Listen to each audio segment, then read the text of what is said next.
The ground is covered in tiny flowers, opening to salute the sun.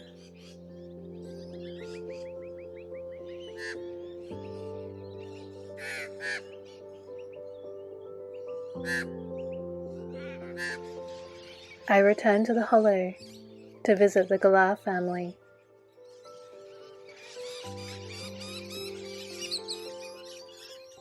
And there again, I meet the guardian of the nest.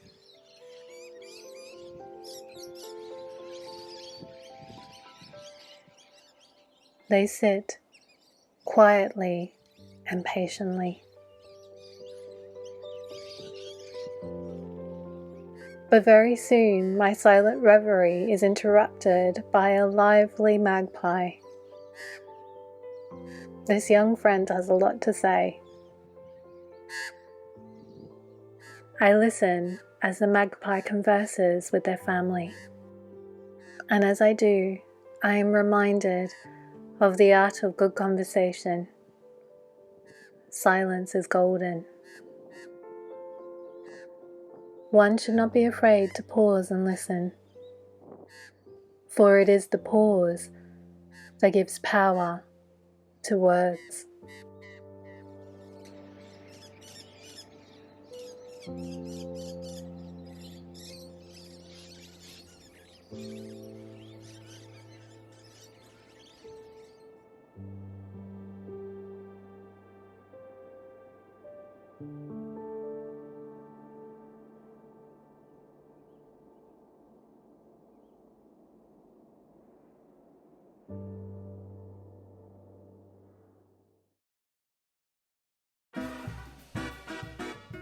I have a visitor.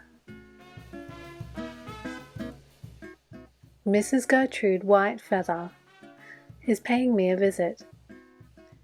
She needs a hat.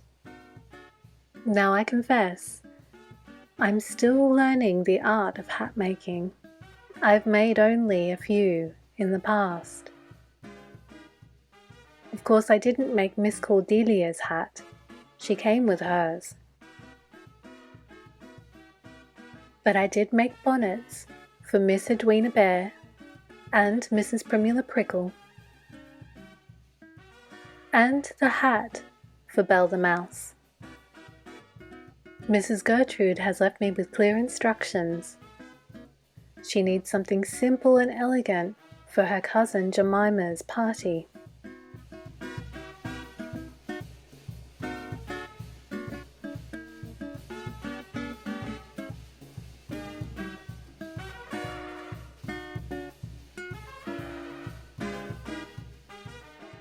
I go rummaging through my art supplies and I find little items I can use to make hats. So I'm going to share with you 3 different styles. The simplest bonnet I can make is sewing a piece of ribbon to a frilly fabric flower. I found the flower and the ribbon at my local op shop. I sew the ribbon to the flower with cotton thread.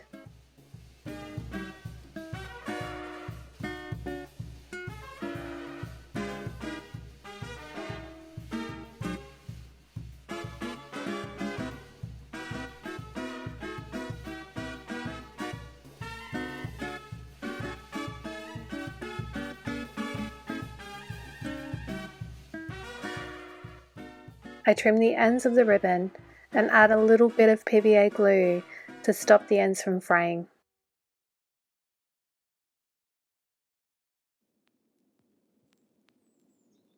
Next, I'm going to needle felt a hat. I take a golden fabric flower, I bend the wire into a circular shape, and then cover the circle with wool.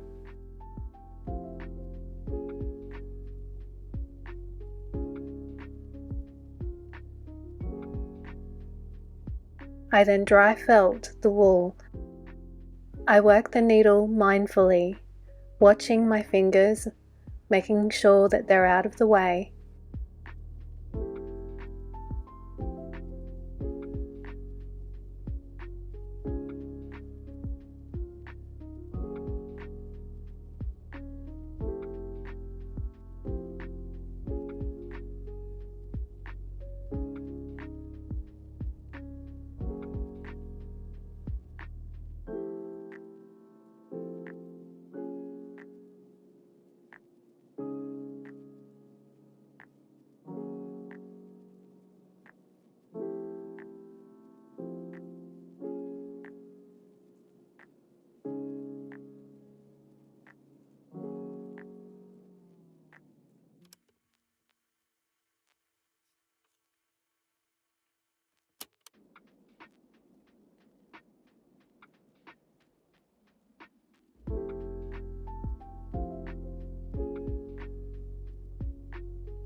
For Mrs. Gertrude's third choice, I'm going to make a bonnet.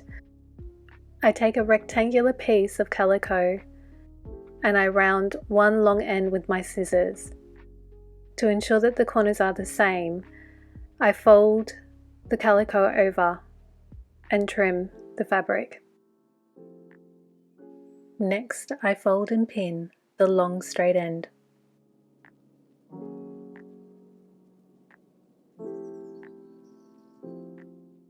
Then I pin some lace.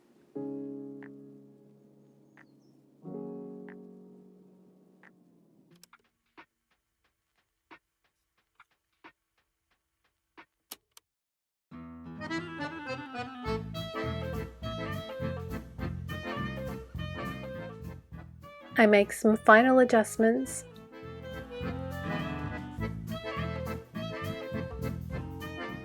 I then sew the lace to the calico with the back stitch.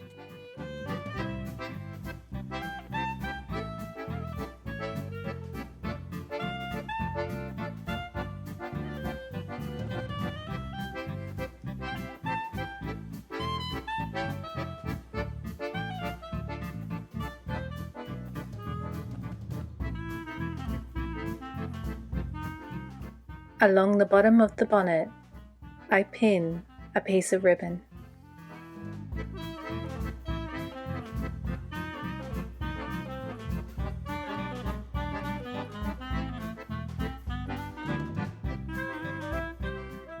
And then sew it to the calico, again with the back stitch. And then, as a finishing touch, I sew a fabric flower to the back of the bonnet.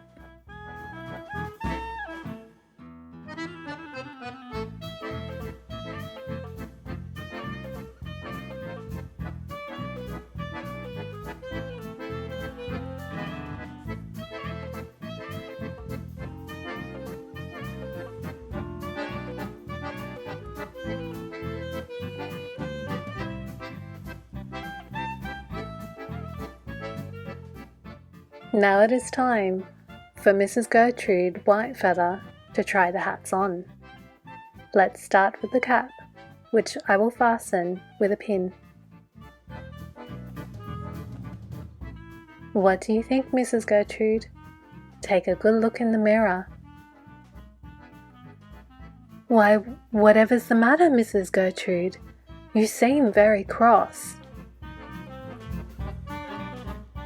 What are you saying? Oh, I'm so sorry.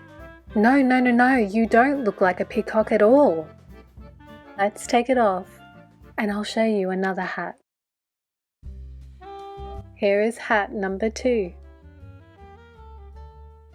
Light blue suits you, Mrs. Gertrude. Oh, you don't like this one either. It's too frilly, isn't it? You feel like you're wearing a bunch of flowers on your head. Yes, I understand, Mrs. Gertrude. Let me show you the final choice. And here it is. Simple but elegant, Mrs. Gertrude. What do you think?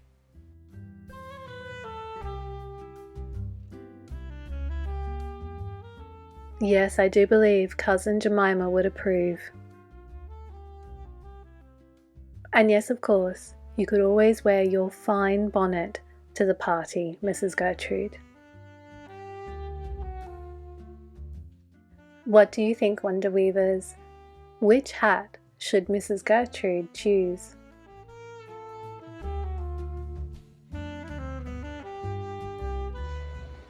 Thank you for watching, Wonder Weavers.